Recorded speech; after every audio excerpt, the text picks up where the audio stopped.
اس بدبخت لعین مردود سے جس نے نبوت کا دعویٰ کیا تھا. اللہ ہماری حفاظت کرے.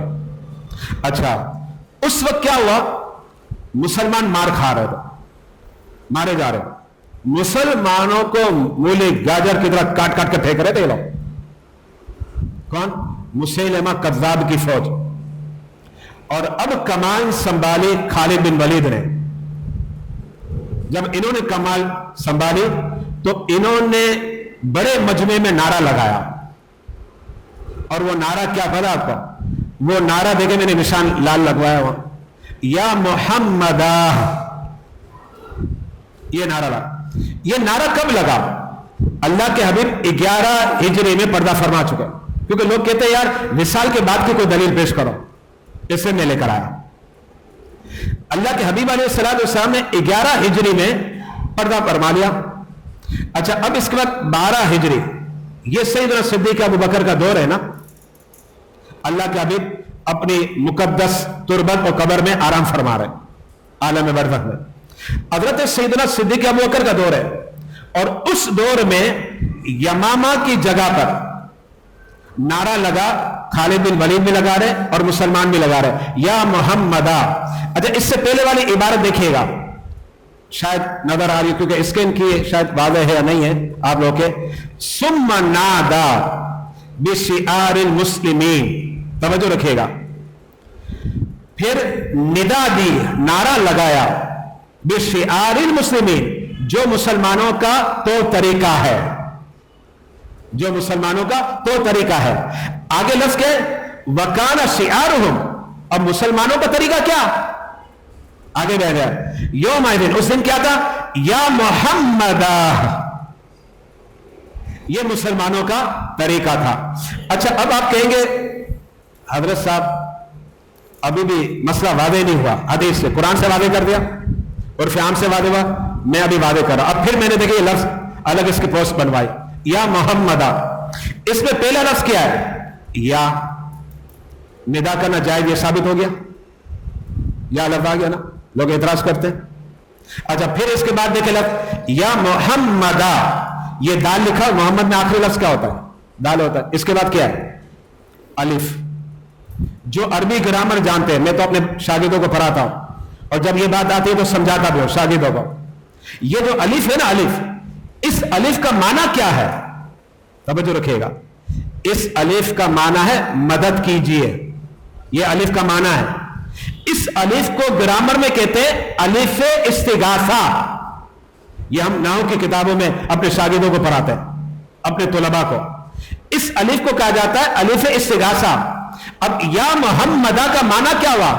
چونکہ مسلمان مولی گاجر کی طرح کاٹے جا رہے تھے, مسلمہ کی افواج غالب ہو رہی تھی, اس وقت حضرت سیدنا خالد بن ولید اور مسلمانوں نے اب نعرہ لگایا. نعرہ یہ لگایا یا محمدہ, جس کا مطلب کیا ہے؟ اے محمد ہماری مدد کیجئے.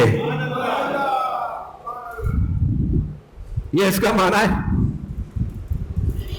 میرے مصطفیٰ قبر انور میں وصال ظاہری کو 1 سال ہو چکا, بلکہ 1.5 سال ہو چکا, لیکن صحابہ کرام نے نعرہ لگایا.